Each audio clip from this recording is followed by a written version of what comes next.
You? Hey. I have something to tell you. The person blushes. I've liked you for so long too. You?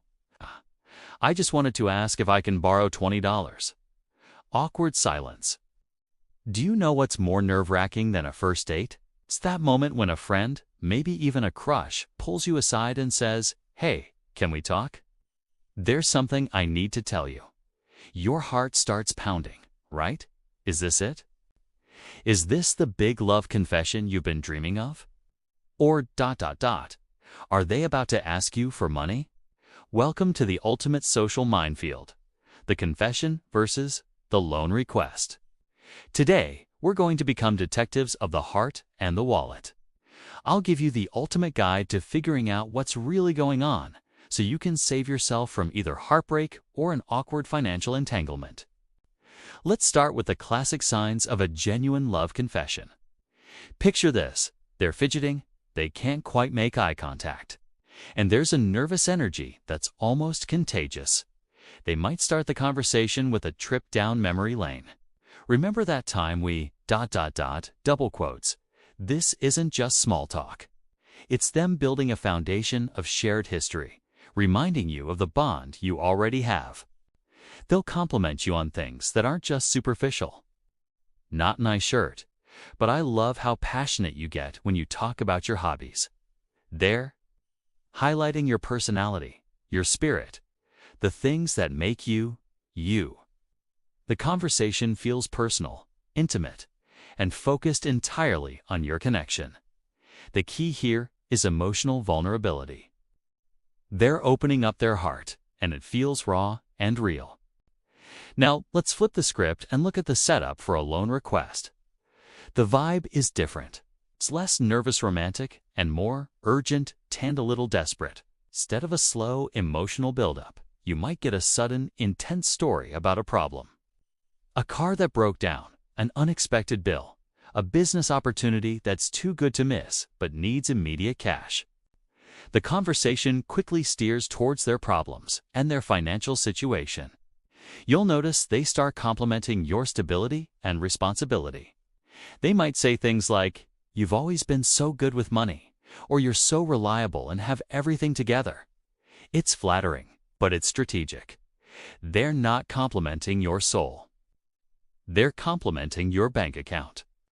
They're framing you as the hero, the one who can solve their problem. The environment can also be a huge clue. A love confession often happens in a private, meaningful setting. A quiet corner at your favorite coffee shop, a walk in the park at sunset, maybe even a cozy night in. The setting is chosen to create intimacy and make you feel comfortable. A loan request, on the other hand, might happen anywhere, but it often has a sense of urgency. It could be a frantic phone call, a bunch of urgent text messages, or a sudden unannounced visit to your house. The focus isn't on creating a romantic atmosphere. It's on cornering you when you're least prepared. They need an answer, and they need it now. Let's talk about body language, because it rarely lies. Someone about to confess their feelings will likely lean in, try to make eye contact even if they're shy, and their gestures will be open. They want to close the distance between you. You might even notice their pupils dilate, a subconscious sign of attraction. Now, someone about to ask for a loan might also lean in, but it feels more intense, more like pressure. They might avoid eye contact out of shame or embarrassment, or they might hold it a little too long, trying to be persuasive. They might be wringing their hands, not from romantic nerves, but from financial anxiety. The key difference is emotional connection versus transactional pressure. So, the big moment arrives. They've finished their speech. How do you tell the difference in the final reveal? A love confession ends with a question about feelings. How do you feel about me? Or I was wondering if you'd be open to exploring this. It's an invitation for an emotional exchange. A loan request, you guessed it, ends with a number. It's not about how you feel, it's about how much you can give. So, I was wondering if I could borrow $500 just until next week. The focus shifts immediately from emotion to a specific, tangible transaction. Now, what do you do in each situation? If it's a love confession and you feel the same, amazing. This is a beautiful moment. Be honest, be happy, and celebrate. If you don't feel the same, be kind but clear. Let them down gently. I'm so flattered you told me this, and I value our friendship so much, but I don't see you in that way. Honesty, delivered with kindness, is the best path forward. Don't ghost them and don't give them false hope. Handling a loan request is much trickier. My personal rule is this: never lend money you can't afford to lose. If you decide to give them the money, think of it as a gift. If you get it back, great. If you don't, you won't ruin a friendship over it. It's perfectly okay to say no. You don't need to justify it. A simple, "I'm so sorry you're in this situation, but I'm not in a position to lend money right now," is a complete answer. You can offer help in other ways. Maybe you can help them look for a part-time job, or review their resume, or just be a supportive friend they can vent to. Offering non-financial support shows you care without putting your own financial well-being at risk. Remember, both situations require courage from the other person.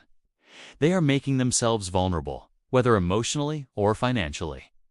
Your response, whether it's a yes or a no, should always come from a place of respect.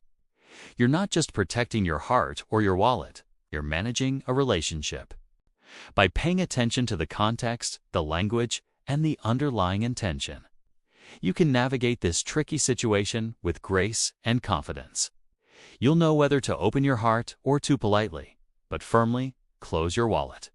So, the next time someone says we need to talk, take a deep breath. You're now equipped with the tools to decode their true intentions. Is it the start of a beautiful love story or a lesson in personal finance? Now you know how to find out. Thanks for watching, everyone. It's a tricky world out there, but we can navigate it together. You found this helpful? Give this video a like and hit that subscribe button for more tips on decoding life's awkward moments. Drop a comment below and let me know if you've ever been in this situation.